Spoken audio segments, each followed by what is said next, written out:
putting diabetes in remission, reversing diabetes. Too good to be true? Not really. We're hearing it. We're hearing it. We're seeing it. And the medical community is now excited because they're seeing so many people that are reversing, that's right, reversing diabetes. In just recently, a couple of years ago, the American Diabetic Association, for the first time, listed criteria for what they call remission of diabetes. For the very first time in its history, it was not classified, that's diabetes, was not classified anymore as a chronic progressive disease, but there were criteria that were given for reversing diabetes. And one of the big arguments that's going on right now, not just the one between carbs and fats, but is between exercise and food and calories and what's good and what's bad. And tonight we're going to talk about calories. We are here right now putting diabetes in remission. We're reversing diabetes. Hey, if you're new to me, I'm Dr. Dwain Woode. That's Wood with an E. The E stands for endocrinology. Here on the channel, I educate, I empower, and I encourage you to take charge of your health and your life, avoid complications, and go to the next level in this year. That's right, new year, new you. I'm talking to adults with type 2 diabetes who want to reverse their diabetes. And tonight we're going to spend some time talking about that. Hey, so glad that you're here. If you're new to me, go ahead and put new in the comments because I'd love to welcome you with a hand clap and some music. And let you know that we are glad that you are here. If you are new and you do have questions, go ahead and put those in the comments in the chat with a Q in front of it so that I'll know that that's one that I need to get to. And as we always do, I've got some things here that we're going to look at here in just a minute. I've got my meters. Let's see. I've got my meters over here. I've got my report that we're going to take a look at here in just a minute as we get into the rest of the show, talk about where we are, talk about what we've been doing, and talk about this amazing process that we are working on in reversing diabetes. New year, new you. Wherever you are joining me from, I'm glad that you are here. I do see some folks out there. I see the light works. Hey, thank you for stopping by and hanging out with us. I'm going to give you a hand clap and some music. I don't remember if you've been here before, but thank you for hanging out with us. Oh, there you go. You said new. So thank you for coming by and saying hello. And then, of course, Teresa, glad that you're here. And if you are on any of our other social media platforms, Instagram, LinkedIn, Twitter or X, Facebook, of course, here on YouTube. Glad that you are here joining us. If you're out there and you don't see a friend of yours or someone you invited, go ahead and send them a link. Let them know that we're in the saddle and we are about to get going here as we move through the night, through the conversation. Well, let's hop over and let's take a look quickly at some of our numbers, and then we'll hop over and get into our discussion. So I'm going to show you, so this is my Libre that you're seeing on the screen, 83 blood sugar, and you see for most of the day today, we've been kind of going down. I ate for the last time yesterday evening, I don't know, maybe 8 o'clock or so. And so since then, that's what my blood sugar has been doing, heading down. As you know, we're going to be doing our check-in, our fasting check-in coming on later this week. And I actually started early. We'll talk about that on one of our check-in days. Here is my Dexcom. Dexcom says that my blood sugar is 108. And so if you've been with us, you know that I'm showing you both of these because there are some concerns sometimes people have between one meter being different from another. And you'll see here, 108 versus 83. Okay, so that's a little over 20 points. And then let's hop over and let's take a look at what my actual finger sticks are showing. So I've got a Contour and I've got a Keto Mojo. And let's go ahead and grab a test strip for the Contour. We'll get that one going. Let's see, a Contour. And then Keto Mojo. And this one, if you remember, will show both the blood sugar and also ketones, right? So get those started. And then here in my little trusty, let's see, which one should I use today? I'll use, how about one of these? Okay, and so this is a spring-loaded lancet. Basically, you break off this top part. And as I do that, there's a little spring that's in there. When I press that button or that little lever, the lancet will come out. And let's do it here so you can hear it. Let's see, how about this? Hopefully you heard that. And let's see, let's make sure we got a good, no, we didn't get a good, well, not a good enough one. I didn't press hard enough. So let's see, let's grab another one.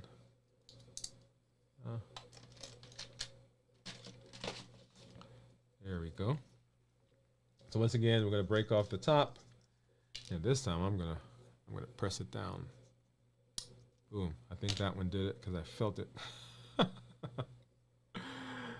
All right, there we go. All right, so here is our drop of blood. We'll do that for the Keto Mojo. Get a drop of blood here for the Contour. So 82 for the Keto Mojo, the 91 for the Contour. You'll see on the screen that my Libre says 84. So those really are kind of keeping in with each other. And the odd man out right now is, of course, the Dexcom, because it's saying 108. Well, the other thing is, what do you think my ketones are going to be, right? Because I have, it's been almost, about 24 hours. Let's go ahead and get that going. And of course, I'm always teasing you guys because I'm not going to show you that one, but we'll come back to that. And remind me, because I think a couple of weeks ago I didn't come back and show you what the ketones were. All right, so let's hop over and let's have a conversation, y'all. Let's have a conversation.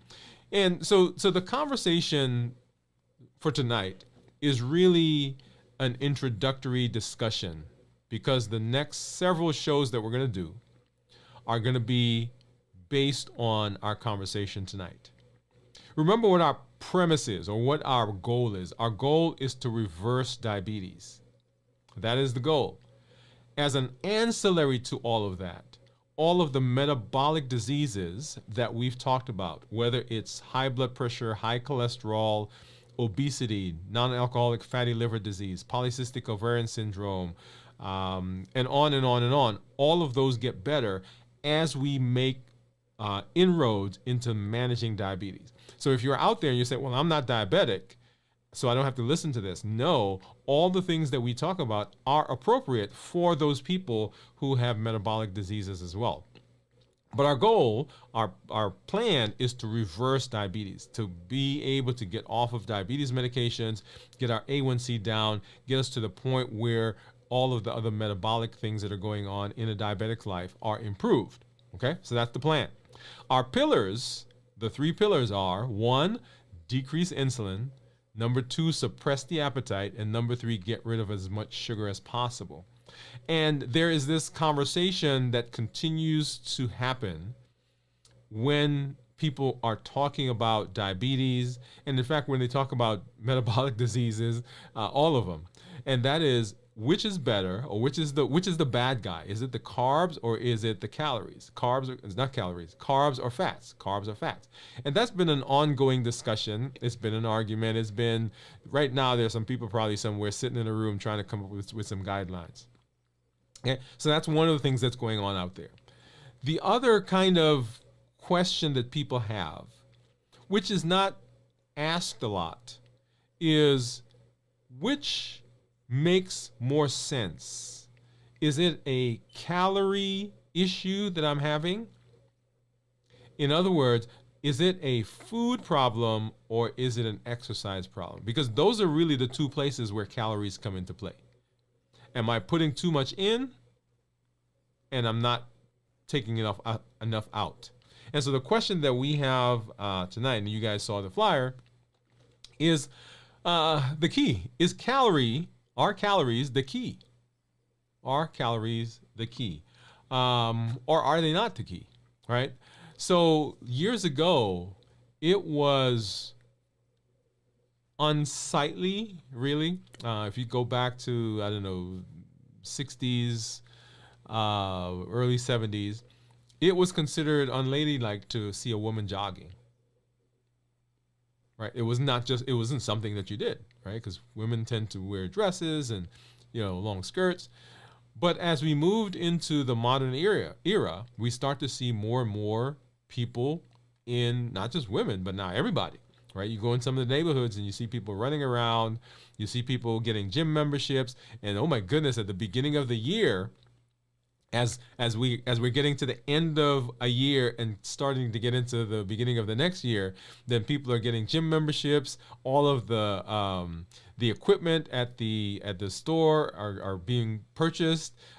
People have all these plans. They're coming up with these calendars and all this thing they're going to do. And by end of February going into March, there's the treadmill has like clothes hanging on it. The elliptical is under the bed. The gym membership is still there, but nobody's going, right? So all those things are happening. And the reason that most people are in the space of that mindset is they're working on calories. They're working on calories because we've been told that if we work on calories, that improves a lot of different things. And we'll talk about what some of those things are here in just a minute. But what is a calorie? A calorie really is a unit of energy. It's a unit of energy. And the way that calories are measured as it relates to food, it is actually a unit of energy that's given by heat. So they basically take some food and they put it in something called a calorimeter and they burn it and they see how much heat is generated from using that substance. For instance, they take they take some broccoli and they put it in and they see how much heat the broccoli generates. Or they take a piece of meat and they put it in the calorimeter and they see how much heat that piece of meat generates compared to other things. And that's where we get this idea of calories, right, from.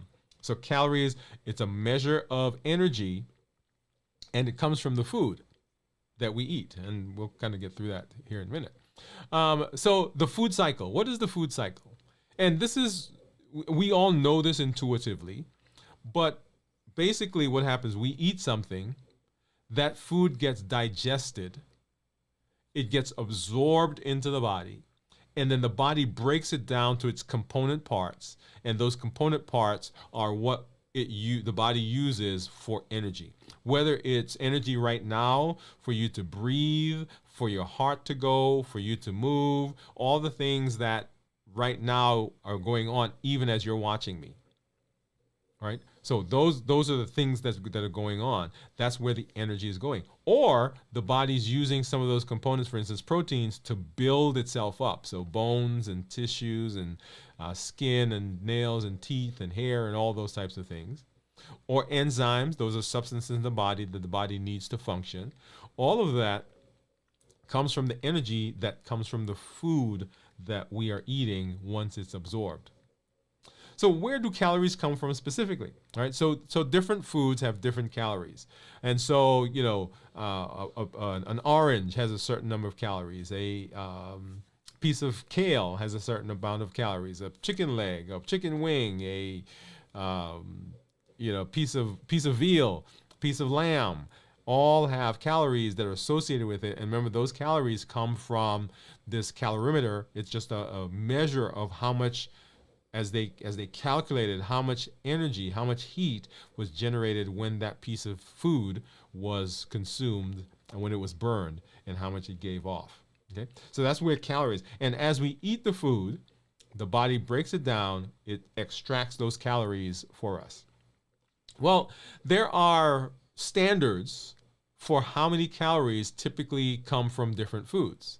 For example, carbohydrates, there are 4 grams or 4 calories, or actually you'll see them called kilocalories, so kcal. So 4 grams, and we shorten it as calories. 4 calories per gram of carbohydrate. So you take any particular carbohydrate, and there are 4 grams or 4 calories in that piece of food. If you look at protein, then there are 4 calories per gram of protein. So calories in carbohydrates, calories in protein are pretty similar. When we look at fat, fat is like the big guy, right? Because that's the storage. That's why that's why the body preferentially sends energy into fat, because per gram of fat we can actually store almost or twice as much, more than twice as much energy in a gram of fat. So we can store 9 calories in every gram of fat. So that's why the body actually preferentially sends energy to fat. People say, why won't it send it to protein? Well, protein is only 4 grams or 4 calories per gram. And why doesn't it save it as carbohydrate? Now, it saves some of it, as we've talked here, is glycogen, but it's not the most efficient way to store it. And we actually get more when we eat fat than when we get from the other things. And of course, I have to throw this up there, alcohol, right? So 7 calories per gram of alcohol. All right, that's a whole nother conversation. but I thought that was interesting to put up, right? So that's where it comes from. And so when we talk about food and we talk about calories, we want to talk about nutrient dense versus calorie dense, right? Nutrient dense versus calorie dense. And it's simply a description in how we break the food apart, right? How we break it down. So food that is nutrient dense has a lot of vitamins, has a lot of minerals. These are the foods that people tend to say are healthy for you. Okay? Are healthy for you. A point here to be made is just because something is healthy for you does not mean that it's necessarily good for blood sugar, right? So that's for example, if you eat a steak every day for every meal, you'll have perfect blood sugars because there's no carbohydrate in a steak, unless you like tenderize it, put it in batter, put it in meal, and put it and fry it. Now the batter that you put it in, that makes it high carb, right? But if you eat a steak all day, every day, for every meal, your blood sugars would be perfect. So that's good for blood sugar. Now, is it good for you? Is it healthy for you? Probably not, because now you have your cholesterol goes up and it causes other issues. So just an example of just because it's good for you doesn't mean that it's good for blood sugar, right? And specifically here, we're talking about blood sugar. We're talking about reversing diabetes. So, so high in protein, high in vitamins. Typical examples of this would be vegetables, fruits, and lean protein. Right? Those are the things that are nutrient dense. And so if we now talk about calorie dense things, these are things that are high in calories but low in nutrients.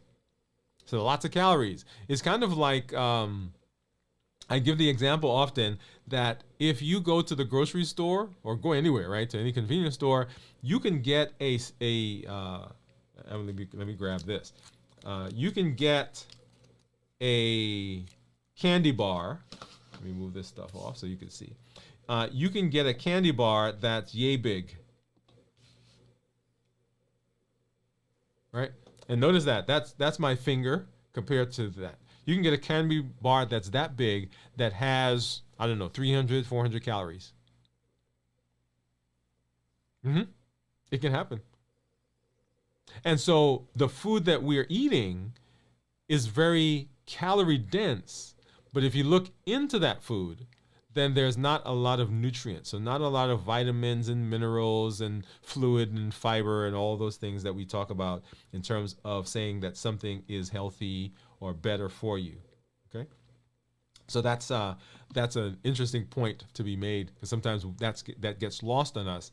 And that, as we've moved into the modern era, is something that we see more and more and more. That the foods that we're eating, because of the processing and refinement, that the food is denser in terms of calories, but not packed full of energy and nutrients and vitamins and all those things that we kind of associate with being healthy. All right. So these are things like sugary snacks or fried foods.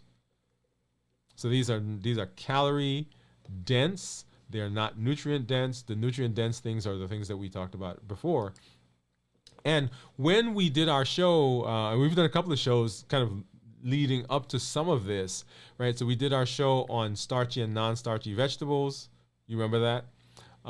We did the show where we talked about processing versus non-processing, and we'll come back and refine some of those a little later on.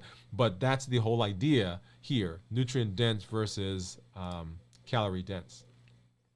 All right, but is it that simple?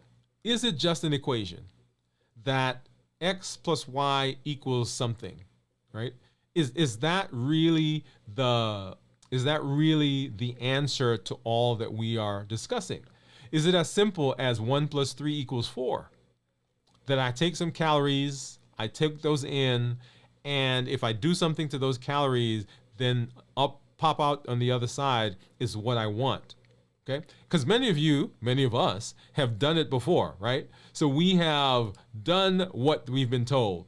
We have counted the calories and we've gone to the gym, right? And so that's usually the idea that we are told, that calories in versus calories out gives us either weight, or if you are working with blood sugars, then we're told that, and often we get the impression that if we decrease our calories, then blood sugars get better. Right? If you have that idea, or someone's told you that in the past, or you've read that somewhere, go ahead and put yes in the comments. That is, if I control my calories, then my blood sugar and my weight will get better. All right? Go ahead and put yes in the comments. Now, here's the thing. It's a little bit more involved. It's a little bit more involved than what is proposed or what people say. Let me give you a couple of examples. Let's take this. So here's a simple one. So chicken breast versus donuts. Chicken breast versus donuts. So I can eat chicken breast that has 500 calories. Or I can eat donuts that have 500 calories. And let's kind of walk through a couple of things together. Number one, which one of those do we think is going to give us a bigger spike in our blood sugar? I'll tell you, it's not the chicken.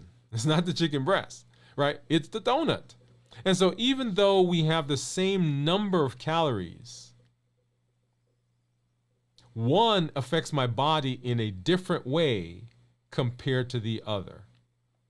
In fact, if I eat the chicken breast, my blood sugar doesn't spike up. I can feel fuller because the chicken breast has some substance to it, because it causes some stretch in my stomach. The amount of chicken breast that I probably can eat is more than the donut that I would eat to give me the 500 calories. Right? So quantity-wise, chicken breasts, I probably eat more than my donut. In terms of blood sugar spike, I get lower spike in blood sugar compared to the donut. Right? So calories, all calories are not the same. When I was going to say when I first moved here, but it doesn't even have to just be here. Whenever I go to the hospital, there's this conversation that I have sometimes with the folks that I see there. So I'll walk into a patient's room and I'll look at the tray. Say a patient that I've been asked to come see who happens to be a diabetic, right? They came in for some other thing, their blood sugar's out of control, and they asked me to come in. And so I'll walk into the room and I'll look at what's on the tray. And on the tray, there'll be, mashed potatoes. There may be a little piece of pie on the side. There's a roll. There's a couple pieces of broccoli, a piece of chicken, and there's some unsweetened tea. And the patient will say to me, "Hey, doc, I don't eat like this when I'm at home. Like, this is too many carbs for me." And here's the thing that's going on. When we often talk about when we often talk about calories, a lot of people think that calories are equal. So whether you get calories from carbohydrates or whether you get calories from fat and protein, they're the same. And the answer is not really, right? Not really. But that's a scenario that I see that I've seen often. So calories from chicken breast or calories from donut, not the same. Here's another one, a simple one. So calories, 200 calories, and we're going to drink either soda or we're going to eat one of my favorite things, almonds, right? Love almonds. Yeah. Okay. I don't know why, but here it is. So 200 calories from sodas, 200 calories from almonds. So if we compare the calories themselves, they are equal. The almonds, however, have fiber in them. They have some fat in them. They probably don't cause as big a spike in my blood sugar compared to the soda. And they're probably a little bit more filling than the soda. Because of the fiber, I don't get as big the absorption of all the carbohydrates from the food that I'm eating. But if I drink the soda, there's no fiber there, and I get an immediate spike in my blood sugar, and it goes away quickly. Okay? So same number of calories, different response in the body. And that's going to be key here as we get into the rest of this conversation. All right. So here's the thing. Food elicits hormonal responses. The food that we eat is not just the food that we eat. Just like the example just a minute ago of the chicken breast and the donut. Notice the hormone that was stimulated by the donut. The donut caused a spike in blood sugar. Because the blood sugar went up, what hormone has to come out? Insulin has to come out. And when insulin comes out, insulin is the guy that causes a lot of the issues that we've talked about in terms of metabolic disease. Because now insulin comes out, and insulin's job, first of all, is to bring the blood sugar back down. So that's what it's going to do. And how does it bring the blood sugar back down? By taking the sugar from your blood and it tucks it away in different places. I was telling someone earlier today, and you probably heard me tell this story before. When my mom, when I was a kid, there was 6 of us. At the time, it was 4 in the apartment. My mom would go to work, and she would say, "Hey, I need you guys to clean the house." And she would be gone all day, and we would watch TV, we'd play, we'd cook, we'd eat, we'd do all kinds of other stuff other than clean up the house. And then here she comes, and I'm not sure why she never took her keys. We lived on the third floor of the apartment building. And so she would ring the bell, and one of us would stick our head out and say, "Hey, we're coming down," while the rest of us ran around and tried to clean up the house. Now, when she showed up, when she got upstairs finally, she could probably eat off the floor because there was not a speck. Now, if you know my mom, you know that she could find a speck anyway. But the floor was clean. Everything looked good. But boy, if she happened to open a closet or go under a bed or go into a drawer, there was stuff like just piled up there. Right? Because but the house was clean, but we had to stuff it somewhere else. And that's what insulin does. Insulin's job is to clean the blood, take the stuff out of the blood, but guess what? It has to go somewhere. And where do you think it puts it? Yeah, it stuffs it into the liver. It stuffs it into the vessels. The cholesterol level goes up. The fat cell go up. And so insulin's job is to do the storage, but it's putting it in places that we don't necessarily want it to be. So people say, hey, I put on weight. Well, yes, you put on weight because the insulin is a storage hormone. In fact, in fact, if you ate something that spiked your insulin and the insulin level is up, and then you ate broccoli after you ate that thing that spiked the insulin, some of the energy from the broccoli is going to get stored.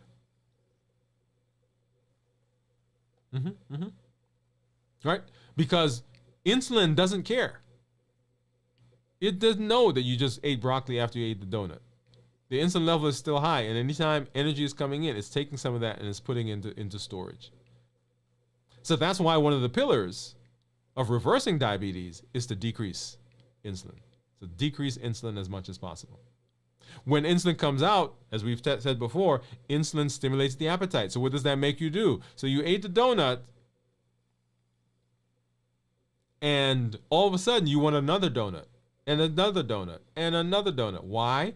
Because the insulin is stimulating the appetite.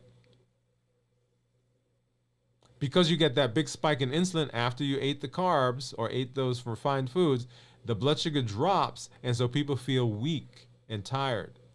Why? Because the energy level is going down, because the insulin is sucking the sugar out of the blood. Okay? So food elicits hormonal responses.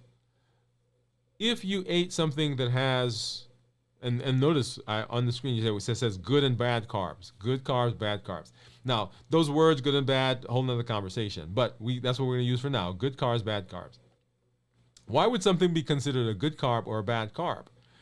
It has to do with the hormonal response. So that's why it is difficult. That's why it's difficult to eat things that cause spikes in blood sugar and still lose weight.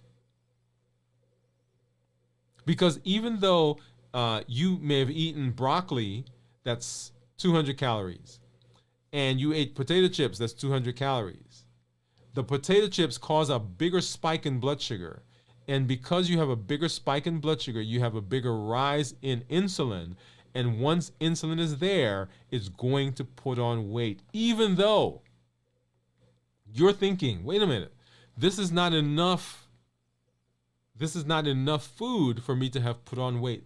It is not the total quantity of the food. It is the spike in blood sugar and the response that you get from the insulin.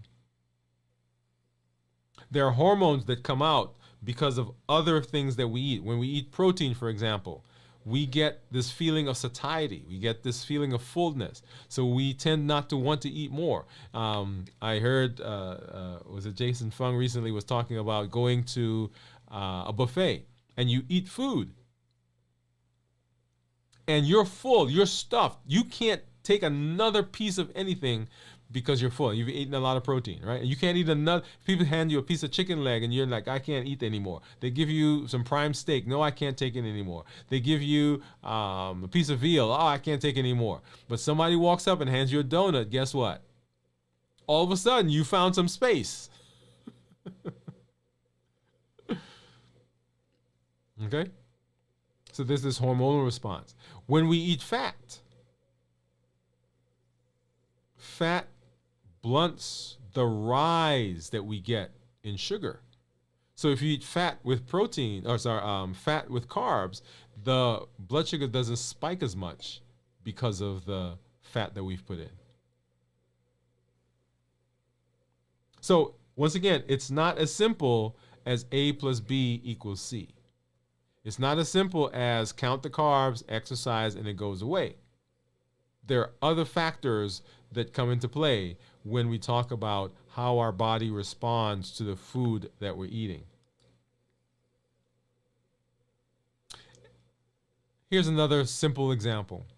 There are foods that you're going to eat, or times when we eat foods, and we eat them because they cause something in us. This is going back to our heat model. Remember that taste? We're never chasing the food. We're chasing what the food does for us. And so, when we eat certain foods, we get certain feelings. We get certain responses in our body. Chocolate, for example, causes changes in cortisol level. That's why people eat chocolate because it calms them. There's something in chocolate that causes cortisol to go down. Oh, yeah. Like, I don't have anybody who ever says to me, hey, I woke up and I was craving broccoli. I've never had that happen before. But I have people all the time who say, hey, I woke up, I was craving chocolate, I was craving ice cream, a chocolate bar, candy, cookies, chips. Because there's something in those that calms us, that takes us back to another space, another place. And so foods have signals. So when you're eating something, it is not just the food that you're eating, which is why it's not just about the calories. So counting calories, great, love it. Hey, if you want to do it, do it. But what is the calorie? What is the food telling the body and how to process it? Here's another example. Here's another thought. There are the foods that we eat, right? The different types of foods take energy to process. So you eat a piece of candy, or you eat, I don't know, just pick any food, and that food has to be broken down. It has to be processed. And so there's a certain amount of energy that's required just to digest the food. And certain foods take more energy to digest than others. So when we eat the food, there's the signal, number one, is I need a certain amount of energy to break this food down, not even talking about how many calories are in the food itself. Right? It's kind of like going, okay, you're shipping something. Or when I go to the store or go to FedEx or UPS or wherever, and I want to ship something or the post office. You're going to send a package.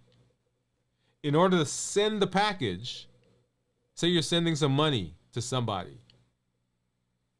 You're sending a check, you're sending a money order, whatever. I guess now you can just Cash App it. Right, but in the envelope, say there's $100 in the envelope. Well, I'm sending the $100, but it doesn't cost me $100 to send $100. It costs me more. Because in order to send the $100, I've got to buy an envelope. I've got to buy a stamp. Maybe I have to buy a package, depending on how fast I wanted to get there. So the sending of it costs me money. So the eating of food, having it digested, absorbed, and broken into its component parts so I can get the energy from it, cost energy also. And so the type of foods that we eat, first of all, there's energy that goes into getting the energy from it. Then there is the amount of calories that are in the food itself. And then there's the signal that the food tells the body on what to do with it. So if I eat a piece of protein, I get decrease, if I eat some protein with some fat, with some carbs, So the protein automatically decreases the absorption of the carbs. It helps me feel fuller, satiated. So I get a feeling of fullness, so I'm not as hungry. But I put carbs in and spike in blood sugar, my weight goes up, my appetite gets stimulated, and I go eat some more food. Right? So X plus Y equals Z, yes, but there's more to it. It's more involved. And so the foods that we eat are having a big effect on our health. Here we're talking about decreasing or reversing diabetes. How does that play into this whole idea of calories? When you eat calories, and you'll hear people say to you, hey, cut back on food, cut back on food, cut back on food. And often we think calories, because I can't tell you the number of people that have come in and said to me, hey, I've stopped eating fried foods. hey, I've stopped eating, I bake everything now. And we'll walk through and I'll say, okay, well, tell me the things that you're eating. And often, they've cut back on the calories, but they've not cut back on the carbohydrates. Right? They've cut back on calories. Total calories are down. Hey, I'm only eating, say they went from an 1,800 to a 1,500 calorie diet. I'm only eating 1,500 calories. But if you look at the calories, if you look at the content of what they're eating, there's still food there that's causing spikes in blood sugar. So a calorie is not a calorie. Okay? All right. So let's see. I have a couple of, well, I shouldn't say a couple, I've got a lot of them. Some myths that I want to go through. And once again, for those of you who are out there, thank you for joining us. I see some folks over on Instagram. I see, of course, our folks here on YouTube. Thank you for coming through. If you have a question, if you have a comment, go ahead and drop it in the chat right now. Also, as we get into these myths, you probably saw this past weekend that we started a new feature, and the feature was called This Week in Review. This Week in Review, and it was a recast with some commentary of the shows that we do during the week. And so glad that you are here. Just really excited that you are here on the live, even as we do this and as we move into the rest of the week with our check-ins. On Sunday morning, starting at 6 o'clock, those shows are going to be recasted. So make sure you get out there. If somebody's missed it, you can let them know that on Sunday morning right here on YouTube and actually on all of our social media platforms. Probably the only one that is not casted on is Instagram. And we're working to automate that process. But all the other platforms, even if you're in our Facebook group, you will see that there as well. And it's being recasted on Sunday morning starting at 6 o'clock. And so you can catch it during that time. Once again, that is This Week in Review is what it's called. There you go. This Week in Review, a Dwain Woode MD special. So a feature that we started just this past week. Go back and watch the last one and catch us again on Sunday. All right, so let's look at some of these myths. That that we hear sometimes. Okay, myth number one: all calories are equal. A calorie is a calorie is a calorie is a calorie, and you'll see there. This is one that we just talked about, right? So myth: a calorie from any source will have the same effect on your body. And the reality is different macronutrients, proteins, fats, carbohydrates have different effects on metabolism, satiety, and blood sugar. Right? Those are the three things that we talked about. So when you eat them, they have a different response in terms of blood sugar, in how you feel, whether you feel full, and affects your metabolism in different ways. So not all carbs are the same, right? Not all carbs are equal. Now, myth number two: you can eat anything as long as you count calories. Well, we've just said, right? As long as you stay within your calorie count, and that's what I said a little while ago. People are changing up their stuff, and they're counting the calories. They're cutting the calories. They're going from 1,800 to 1,500 calories. But when you look at the content of what they're eating, it is not in keeping with what we want to do in terms of blood sugar. And definitely, if it's causing an issue for blood sugar, it's also causing an issue for weight. So the reality is the quantity of calories, the quality of calories matter. Nutrient-dense foods provide essential vitamins, minerals, while empty calories can lead to nutritional deficiencies and health issues. Weight gain, higher blood sugars. Okay. Myth number three: calorie restriction is the best way to lose weight, right? So cutting calories drastically is the most effective method for weight loss. What do you think? Reality: extreme calorie restriction can slow metabolism, leading to muscle loss, and is not sustainable long term. Balanced diets and regular exercise are more effective. And we'll come back in one other one of our shows, and we'll do a show specifically as we talk about exercise and calories. Okay, so here's a great place to make a couple of points, and let's read that again. So extreme calorie restriction can slow metabolism, lead to muscle loss, and is not sustainable long term. So let's talk about a couple of those. The first idea is long term. Let's start there. We're going to start backwards. Long term.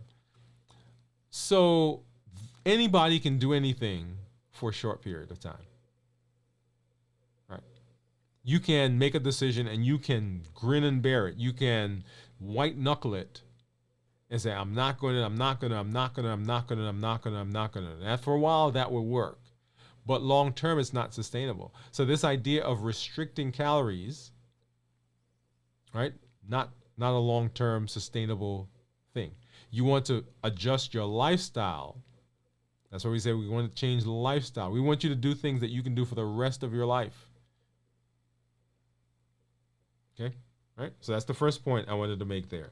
The second point that I wanted to get to was this idea of slowing the metabolism. One of the ways, or one of the reasons that I love fasting is that fasting is a way of decreasing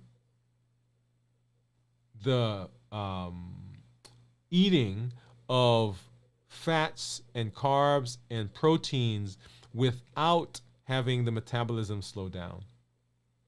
So when you are eating and you're cutting calories, say you're eating every day and you're cutting calories by 500 per day, what happens is that the body slows to compensate for the decreased amount that you're putting in, because it says, hey, every day I'm going to get some food and I'm going to get a little bit of food each day. So for a particular day, I'm going to just cut back on how much I process, how much I expend. So the metabolism slows down to compensate. When we're fasting, we're not putting anything in. Nothing whatsoever. So the body has to switch to another way of getting energy. So it's not having to cut back on energy. It's having to say, I got to go find some more energy somewhere else. And where does it find it? It finds it in the fat cells. And once it taps into the fat cells, it's not like it's a little bit, it's a lot. Most of us have, I think they say 100,000 calories excess. So in fact, fasting mobilizes, stimulates, enhances the metabolism. Whereas calorie restrictions, in the terms of a calorie restricted diet, will slow the metabolism. So that's one of the reasons I love the idea of fasting. It's a powerful tool that we can use in this process of reversing diabetes. Okay, let's do one more and then we'll come and do some other things. So calorie in, calorie out is the only factor in weight management. And we've just said that, right? So 1 + 1 is not necessarily equal to 2, because the food that we eat also has a component of a signal to the body to tell the body, hey, I need you to process, I need you to store in a different way. Okay? So lots of things that are out there in terms of how the body processes and how calories work. So the answer to the question then is a calorie, or are calories the key? And the answer is calories are not the key. We'll come more and we'll do more explanation. Like I said, this is an introductory show for several shows that we're going to be doing, dealing with calories and how our body works and exercise and so forth, as we get into the rest of New Year, New You. Right? So glad that you guys are here. Glad that you were able to come and join me. Let's take a look at blood sugar. Right? Take a look at our blood sugars. I want to go ahead and look so we can see what my Dexcom has been doing. Let's hop over and do that right now.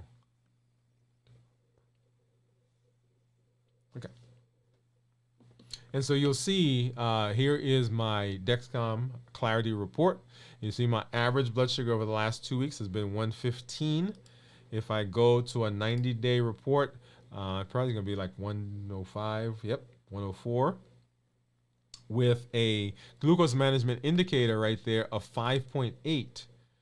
That says if I got my A1C today, that's what my A1C would be, 5.8. And in fact, when we did do blood work a couple weeks ago, right there in the middle of the screen, you'll see that my A1C was actually a 5.8, right? So they're just in keeping with what I would expect based on the blood sugars I'm seeing on the monitor.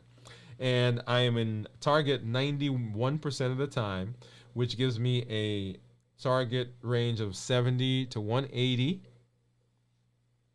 If I look at the daily graphs, and we'll go back and start on Friday, because Friday was when was it Friday or Thursday that Thursday actually, that we broke our fast. Thursday was my son's, well, the next day was his birthday, but we had some cake. You guys remember that? So let's see, on Thursday, and so right here, Thursday was when I broke the fast and we ate not chocolate, but birthday cake. And you see the blood sugar spiked up. I think it got up to as high as 167.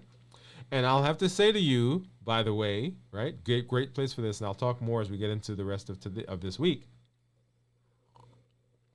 Because I broke the fast with cake, highly processed, high sugar, I struggled a little bit more this week, right?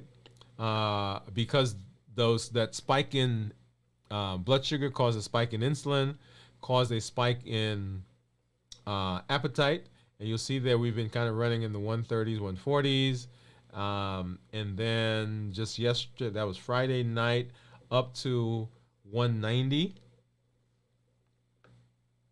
right? 188. This is Saturday, right? Didn't quite get to 200, but got pretty close right there, 199. And then into Sunday, 130s, 140s. So finally, okay, hey, we're getting a handle on that. And then down into the 140s. And then today, so we, was it yesterday, last night? About 7, 8 o'clock was when we stopped eating. And notice today blood sugars are on its way down. Okay? And so that is a real thing. That's a real thing. We'll talk more about that as we get into some of our check-ins, as we get into the rest of this week. Let's go ahead and let's take a look and see what my ketones are. Let's grab this out. And what do you think my ketones are going to be? Right, so just about 24 hours in terms of not eating. Let's go ahead and turn that back on, and then we should see the app sync here in just a minute.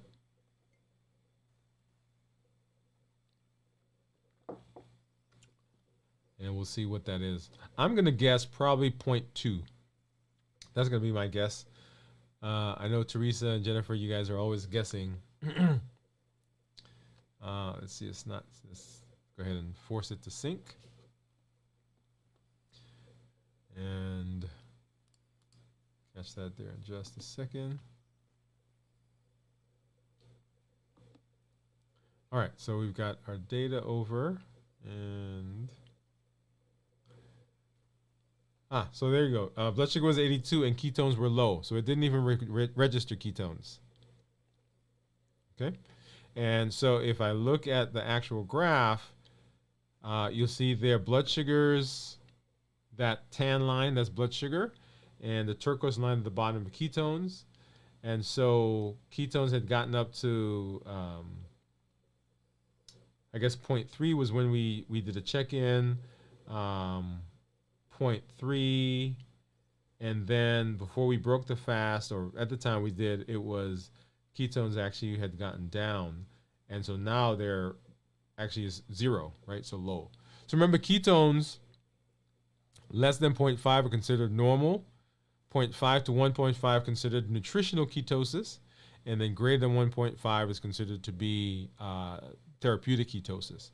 And so it would be interesting to see here in another 24 hours what those ketones are going to be as we continue in the fast. Awesome. All right.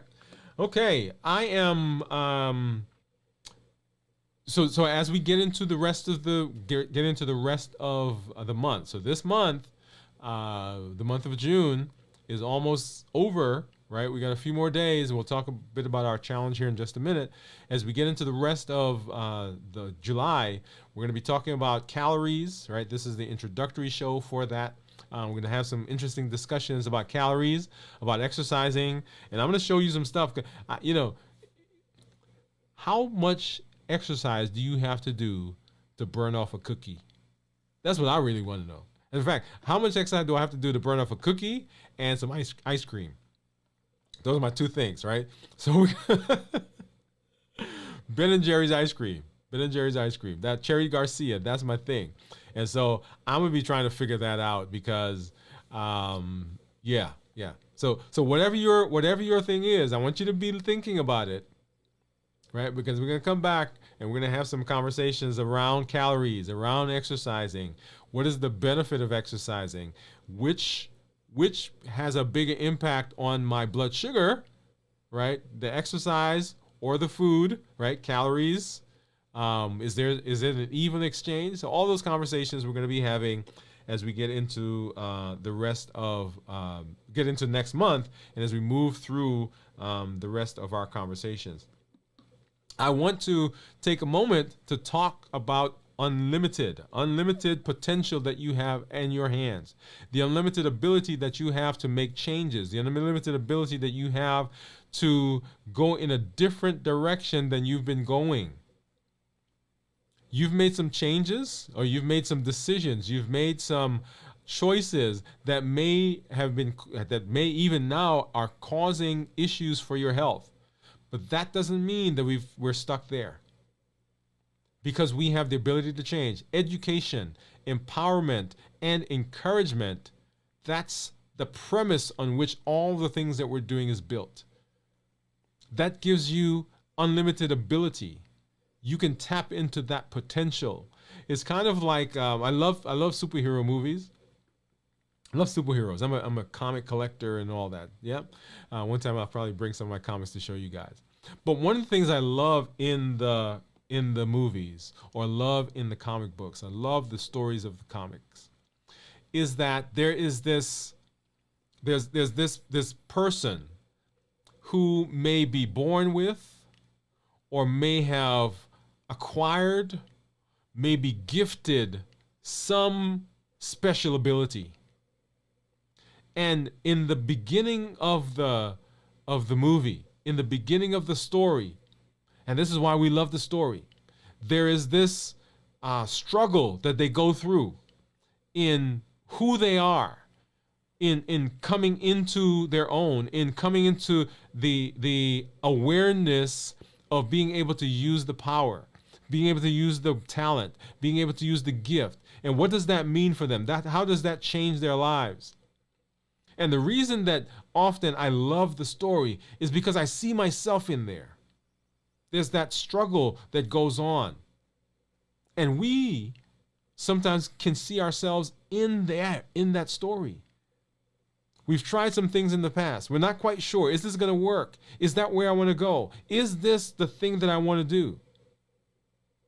But ultimately, the decision to use the ability, to use the power, is in the hand of the superhero. And the ability to tap into your potential is in your hands. And educating, empowering, and encouraging is a way to do that. You get to set yourself up for success by putting yourself in that space. And actually, that's a great place to do our thought for today.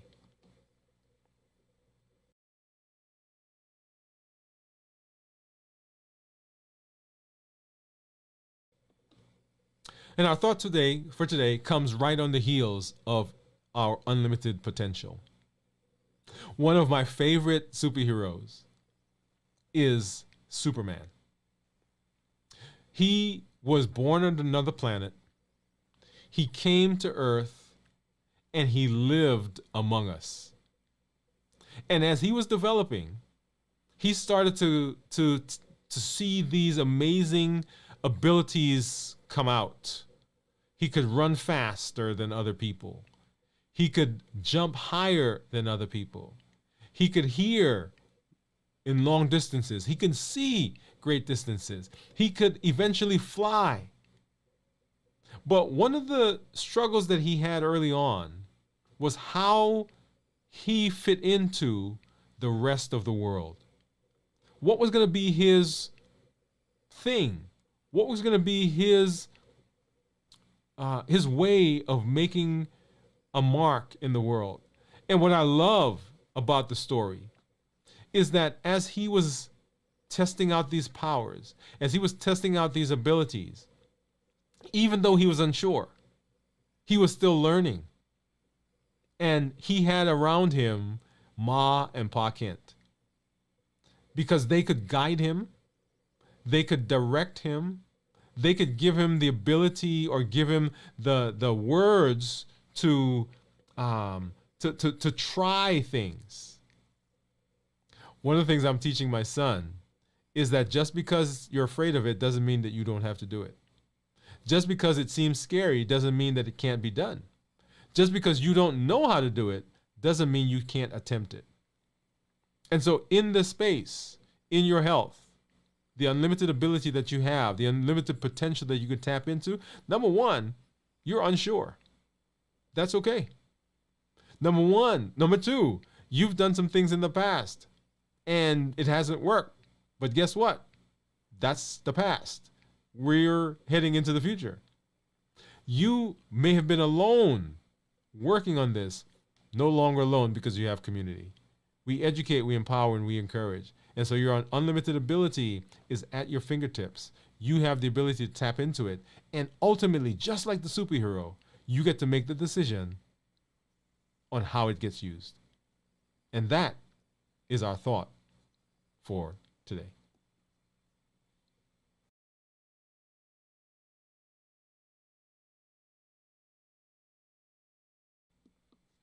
All right, all right. So education, empowerment, and encouragement. That is our platform here on the channel.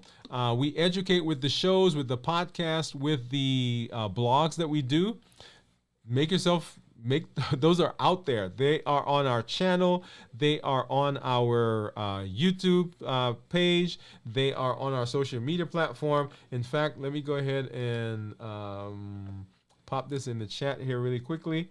But you can get it out there. We educate, and the idea of education is to provide a mind shift,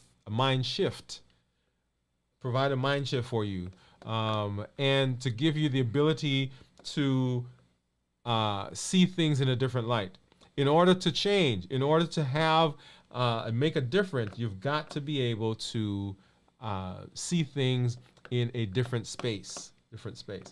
I am, oh man, I've missed a couple of, let me put this in here really quickly. And then I think I've missed a few comments. How did that happen? Okay, let me pop over here. Let me do that because I do see some folks who are talking. Let's see. For some reason, y'all, my comments are not coming up. But I do see Steve. Hey, Steve, how you doing? Jennifer, I see you out there. Let's see. Let's try it this way.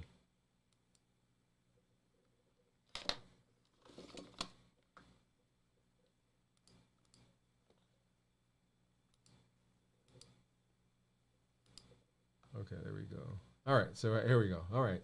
Oh, wow. So I see, okay, Teresa said, hey, Dr. Woode and everyone. Hello, Teresa, from Steve. Hi, good evening, all evening.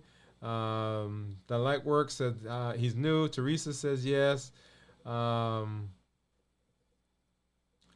Fat Fairy Fitness said there was an audio sync issue. Hopefully you guys are hearing me and seeing me well.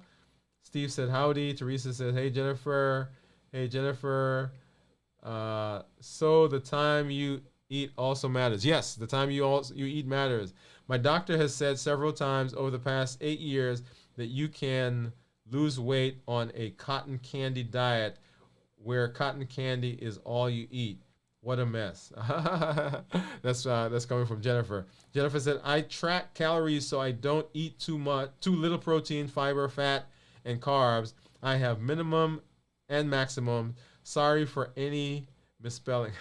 I'm on the phone without reading glasses. That's all right. We get you. We get what you're saying. That's a good idea, Jennifer. Sometimes I feel like I've eaten a few calories. Lightwork says, I was diagnosed with type 2 in May. A1C was 10.8. Primary prescribed 100 milligrams of metformin. Basically, take these, come back in 3 months.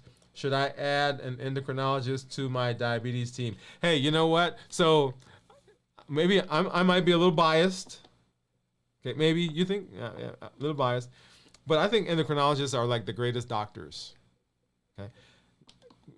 Yeah, because everything in the body runs by hormones, right? I think, here's the thing, here's what I tell other people, what I always tell folks. I think that your healthcare team, wherever you are, is an amazing team. Now, as we learn, we all expand our treatment. It has taken me a while to get to the space where I am. Right? So I trained in internal medicine and pediatrics. I practiced for years before it became evident to me that the way I was treating, the way I was working, the way I was taking care of patients did not suit everyone. And so I made a change. In fact, the change came as I was personally going through a change. Okay, so with that as a backdrop, I think talk to your healthcare team, let them know. Say, hey, do you think I need to see an endocrinologist? I say yes, but talk with them and say, hey, are there things that we could do to improve, and get their opinion, get buy-in, right? Because remember, it's a team effort. I tell my folks, it's a team effort. You want to make sure that your entire team is working for you. All right. Let's see. Okay, 10.5. Teresa said 1.7. I guess you're just guessing for the ketones. Teresa said, oh no, that's a high number. Light. It'll be fun watching you develop your new lifestyle and having that number. Okay, talking to Lightworks. Yes, definitely. March 2023, I topped out in the upper 9s. Just over a month ago, I was 5.2. What?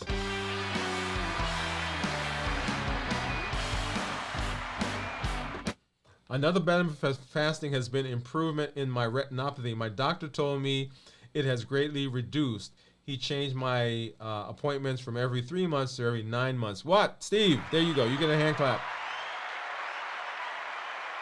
Wow, big improvement, Steve. Congratulations. Yes, congratulations. Awesome, awesome. At Light, yeah, you can do this thing, and you have the best person there is to teach you how. Dr. Woodward is awesome. We hear you fine. Okay, thank you. Yeah, Steve, big accomplishments. Man, I am just so excited for all of the benefit that you guys are seeing in your lives across the board, whether it's blood sugar, weight, even the ability. And here's one that we don't talk about, right? So I love all of the physical, the metabolic things that are going on. But one that we don't talk about often, and I've got to probably do something about it, is the change that we're having up here. The change that we're having that says, I am now in charge of this. Because for so long, for so many people, it feels like the blood sugar and the diabetes and the high blood pressure and the high cholesterol and all the other things, it feels like that disease is in charge.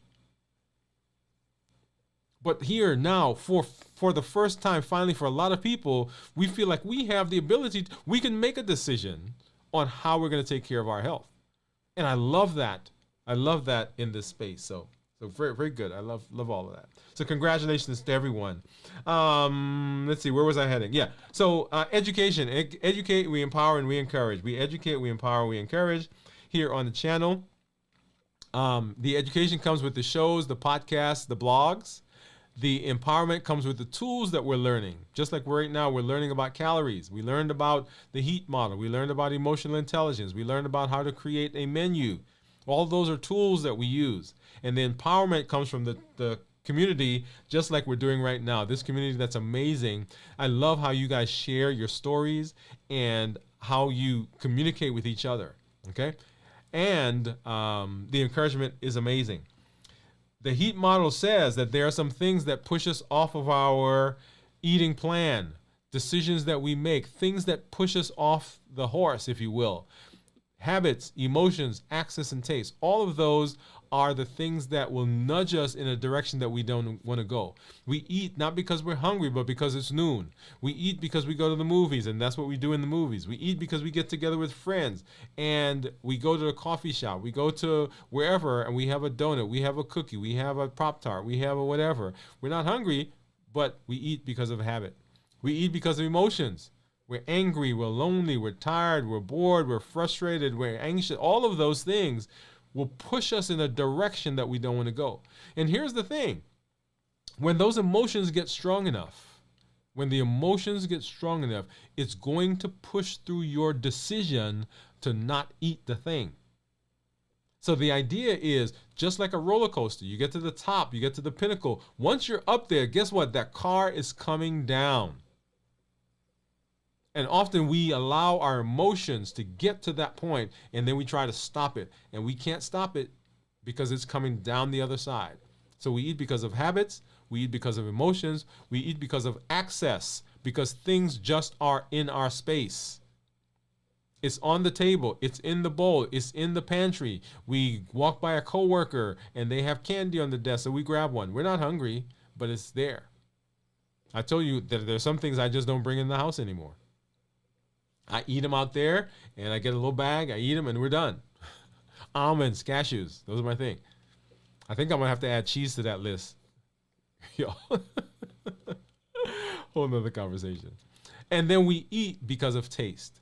We're never chasing the food, but always what the food does for us. The calm that it brings, the memory that it brings back to us. That's what we're eating. That's what we're chasing. And our call to action is this: join the challenges. Don't let them just happen, because we have a challenge every month. In the month of January, figure out your why. Why do you want to be healthy? Why? What are the things that are in your life that you're trying to be healthy for?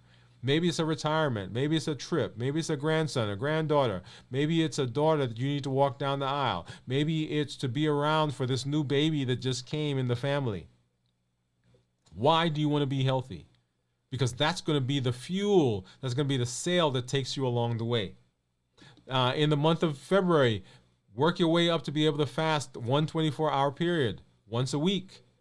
Right? We're going to be doing check-ins here so you can see how we do it. But once a week, you want to be fasting for a 24-hour period. That's what we're working on. How do we get there? The heat model, which we just went over. Habits, emotions, access, and taste. Figure out which of these triggers is yours. I've got 3 of them. EAT, emotions, access, and taste. Which is yours? Because if you have it, if you're able to harness it, if you're able to understand it, then you can make decisions about what to do with it.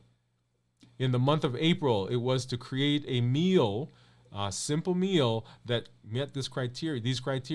Not processed, not highly processed, no added sugar, non-starchy and starchy vegetables, appropriate portion sizes, tasty, right? And lean protein and healthy fats and lean protein. The month of April. In the month of May, find somebody to mentor. Don't just let this be something that you hear, that you do, that you keep to yourself. Find someone to bring along and teach them the new year, new you model.